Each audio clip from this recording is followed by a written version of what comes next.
You chose right watching Rwanda television news tonight. Here is what tops our edition tonight. Prime Minister Dr. Edouard Ngirente told members of the parliament that there is still an issue of access to loans for agriculture and livestock investors. Political analysts find that the cooperation between political parties and sharing experiences is a key to maintaining their relations.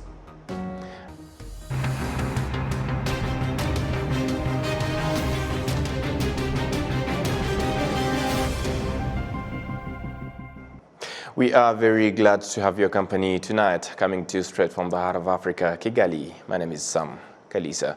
And as we kick it off tonight, Prime Minister Dr. Edouard Ngirente told members of the parliament that there is still an issue of lack of access to loans for agriculture and livestock investors. He noted that the government has created a fund to support this sector. Adam Squizera.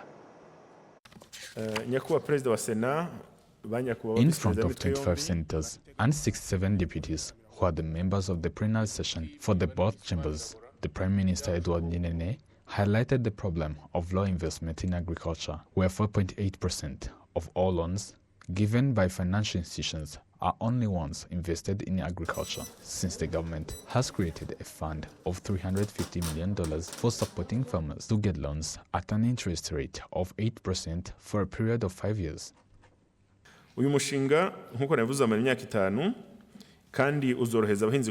This project, I said, it will last 5 years, as it will facilitate farmers to have access on the insurance of their production, because there are almost $20 million dedicated for agriculture products and livestock. Then, to the risk this sector, we have to first invest few money with low rate of less than 8%, and we will increase also the amount of insurance to cover up the farmer during disaster. Meanwhile, this project also has more other things, including irrigation and many more things.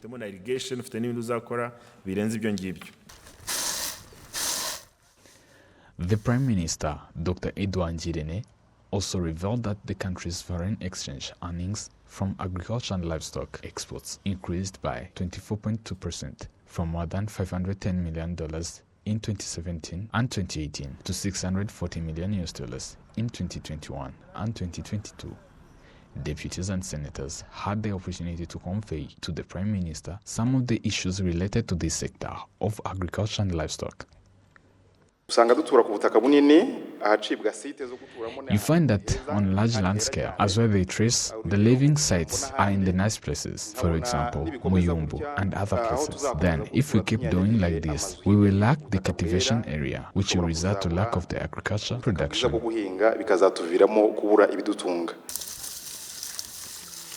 Minister of Agriculture and Animal Husbandry, Dr. Ildefonse Musafiri, explained some of the reasons why some farmers are late to get fertilizers and seeds on time. System upgrade yararangiye kandi ubu ngubu birakora neza. We've already done with the system upgrade, and it's no longer slow as before, since some people order and get it on time. As we also improve it, needs to know the fertilizers consumption. There are many things to improve, but that upgrade has already sorted. It's now operating very well. On the issue of lack of seed, as RAB, we are planning to inspect in various parts of the country so that people will be aware of it, that it's available, and also supporting that of 57%.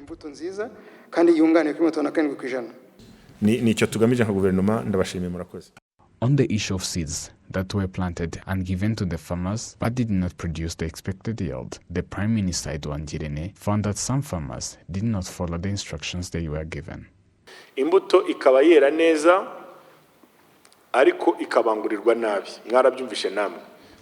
You find that the seed grows very well, but people don't know the way it should be fertilized. But then you find that the reason behind is because the trainers have misled people on the way that seed should be fertilized. That's why you find residents complaining about that. Meanwhile, you find that there was technical issues on how seeds was fertilized. That's why we improved this thing of training residents on how that seed should be cultivated. Meanwhile, regarding to those techniques.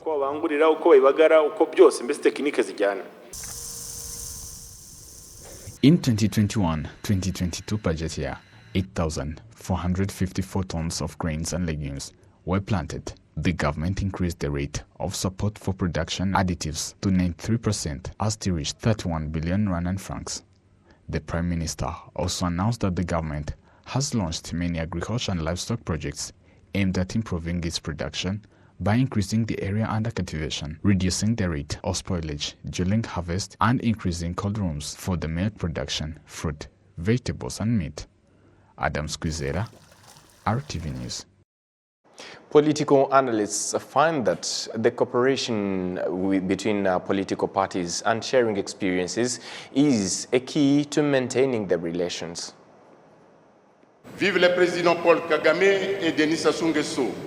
Gabriel Ondongo represented the ruling party in Congo-Brazzaville, PCT, in the 16th RPF Ngotani Congress. This is one of about 10 parties from various countries in Africa that participated in this Congress that took place last weekend. Those who represented them praised the relationship they have with the RPF Ngotani.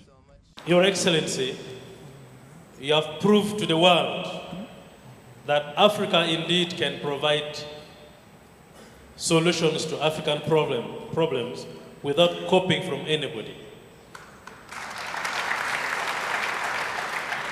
What you have done with your comrades in Rwanda had never been written in any books in history.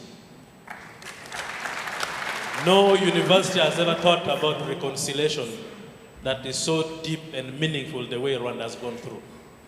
And so we come to learn as we celebrate the anniversary of RPF. Zimbabwe loves you. And I say this even on behalf of my party and my president. We love Rwanda.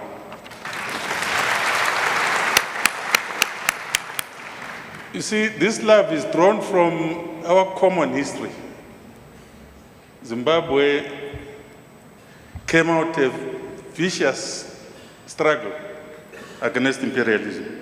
I want to propose that the ruling parties in our continent must stand together to protect our interests in the international organizations. An expert in international politics, Dr. Ndushabandi Eric, noted that the current state of the world requires international cooperation.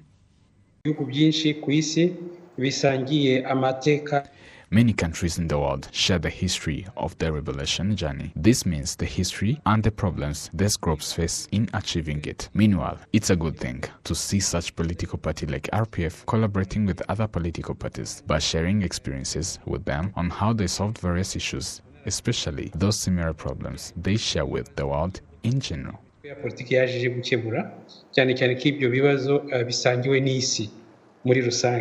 Apart from the leaders from some of the friendly countries in the celebration of the 35th anniversary of the RPF Ngotani, researchers from different sectors were also invited to participate in the discussions. Adam Squizera, RTV News.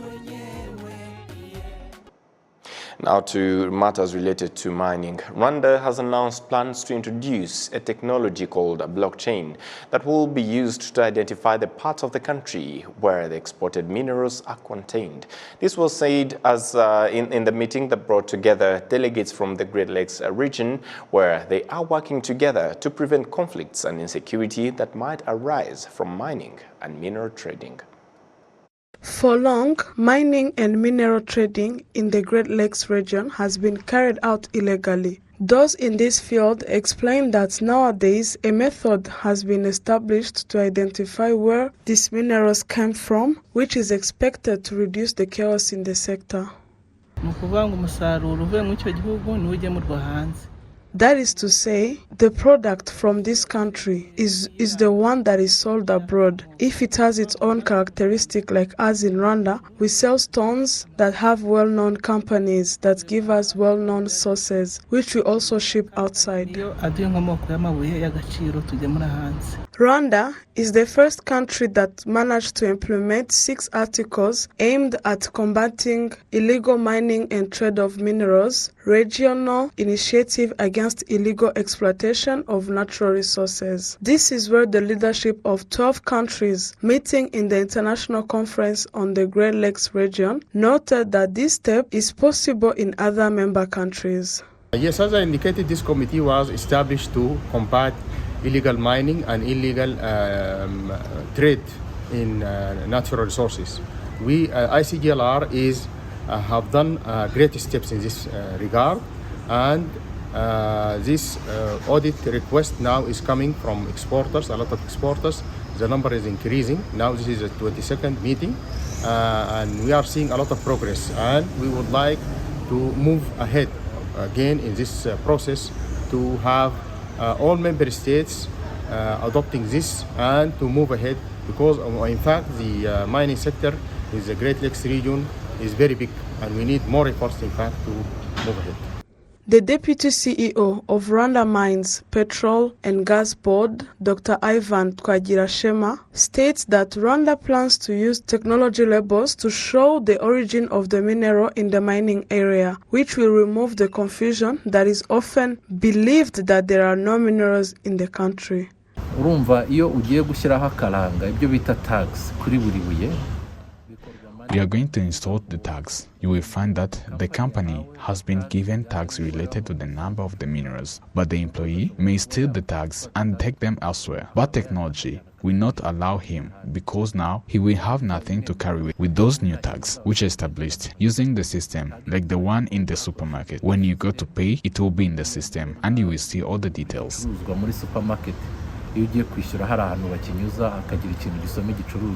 From Monday, the delegation of the country that are part of the International Conference for Development of the Great Lakes region are in Kigali, where they are discussing what has been done to solve issues at hand, hence making minerals profitable to the population and reduce conflict that arise from this sector.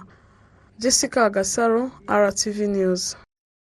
Thank you, Jessica. In preparations for the 29th commemoration of the 1994 genocide against the Tutsi, a pre-screening press conference for a theater play dubbed Het Radio, shedding light on the role of Radio-Télévision Libre de Mille Collines RTM during the 1994 genocide against the Tutsi was launched. Producers warned that hate speech in the Congolese media today might lead to a repetition of what happened in Rwanda in 1994. Jessica Gasaro continues.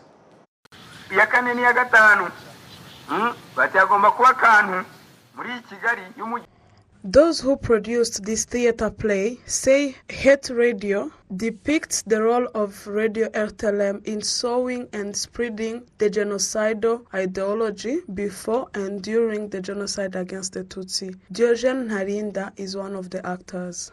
The rest of the figures in RTLM. So I was like afraid, and I said this is important, and the timing has to be this, not only to show for local audience, but also for regional and international audience, that these things happen somewhere and give some results that we do know. So it was important, and especially for younger audiences now in the campuses, for some of them, or I can say for almost of them, it's like a history. So plays like these ones can help to make such a crucial connection. One of the actresses states that the play aims to give young people lessons that will help them fight against such ideologies, especially when they are hearing it in the neighboring country, DRC. Donc c'est ce que je dois dire aussi. This is what I want to say to the youth, to our children, our cousins and others. It is time to reflect and respect humanity. When we talk about Radio de la Haine, that is what we are fighting against. It's not right for people to be quiet or talk about hate. What is right for people is to talk about love and spread it. Jens, who produces the play and is in charge of drama, testified that passing this message through a play or theater aims to make the event easier to understand. I think it is to not believe hate speech, to watch language and how the mechanisms of dehumanization and hatred is working. So it is, that people should, that we should really be aware of hate speech and that this is dangerous. This play is going to be showcased in Rwanda, where on the 4th and 5th April 2023, it will be screened in the University of Rwanda, Huye campus, and in Kigali at the Kigali Convention Center from 8th to 10th April 2023. Jessica Agasaro, RTV News. Rwandans living in Mozambique have given the Rwanda Social Security Board a grant of more than $20,000 with the aim of helping the needy to get access to health care. In this country of Mozambique, there are more than 5,000 Rwandans. Those who collected this support are between 300 and 400. The High Commissioner of Rwanda in Mozambique, Nico Bisanzwe Claude, said that they have collected this support in order to help Rwandans deal with problems at hand that are threatening people's lives. We are many Rwandans in Mozambique, that those who we are in the same groups. We had this idea as a community, and then later we shared it to all Rwandans, and they really appreciated it. Since then, they pledged this contribution according to their income. We spent almost 2 months contributing, and we contributed today 20 million Rwandan francs. It's not a lot of money, but we hope it will be impactful to so many families here in Rwanda to access healthcare insurance as well. We'll move ahead to other matters. A group of members of the ruling party in Zimbabwe, ZANU-PF, visited the Kigali Genocide Memorial in Gisozi. After the visit, they reiterated that considering the country's history and what Rwandan government has done to support Rwandans post-genocide should be a lesson to all countries, especially Africans. Coming from ourselves as ZANU-PF, we feel that, such crimes against humanity should never be repeated. And we should not have any society, we should also be able to divide itself. We know, what has been said by the Honorable, that, because of our colonizers, the way they've come up, with Christianity, we look at all those, people who were massacred in those churches, and you fail to understand that, such things can also be so divisive, for the loss of such lives. But also at the same time, we gain confidence in the fact that, what the government of Rwanda has done and is doing in terms of reconciliation, in terms of changing society. Going through this national reconciliation process is quite very, very, very key. And we are wholeheartedly also supporting this movement, which has also started, and let it be an example to a lot of other nations whereby a similar thing can actually, happen. And moving ahead to other matters, on Monday, 3rd April 2023, COMESA Secretariat organized a 4-day workshop for the National Monitoring Committees and non-tariff barriers focal points to build their capacity in different areas of non-tariff barriers management across the COMESA region. Betty Muto. On November 2021, the Council of Ministers adopted COMESA regulations for elimination of non-tariff barriers, which was aimed at helping member countries trade without barriers, as explained by Alice Twizeye, the Senior Trade Officer in COMESA Secretariat. As COMESA Secretariat, we are trying to make sure those national focal points are able to navigate into the system, understand it, understand the regulations. We have what we call the COMESA regulation for elimination of NTBs. So we want to make sure these regulations are well understood, and also the system itself. It's operational, and the people who manages it can be able to speak each other, and whenever such NTBs is reported in the system, then it can be discussed and be resolved as well. The main objective of the workshop is to build the capacity of the established national focal points and the members of the National Monitoring Committee to ensure they manage to establish the mechanism through identification, reporting, resolving and monitoring non-tariff barriers. According to the Secretary General of Southern African Cross-Border Traders Association in Zambia. The workshop that we are having is actually a capacity building workshop, and as you are aware that the post-COVID, era, we have actually seen the movement of different, people. Sometimes ministries would have actually changed, people that would have actually had information on the processes. And this is actually meant to build capacities for those that could have been introduced in new ministries, so that they are able to know how the mechanism can actually be, developed.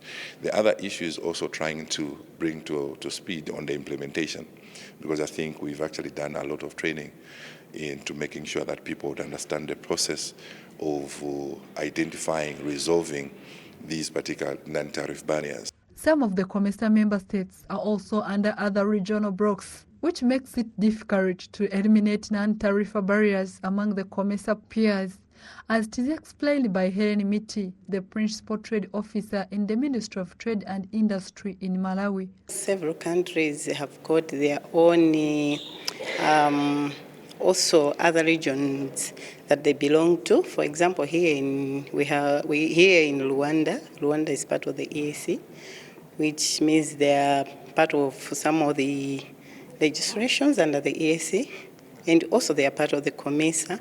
So sometimes it's difficult for countries like in Malawi. We are part of the SADC as well as we are part of the COMESA as well. So for countries really to maintain what they agreed in COMESA, it's a bit difficult because they also apply what they agree in other regional blocs. That's also one of the things that makes it difficult to address the non-tariff barriers that we are facing. This 4-day workshop that brought together 21 COMESA member countries will also be an opportunity to increase and create awareness to non-tariff barriers regulations and working procedures to all members. Betty Mutoni, RwandaTV News.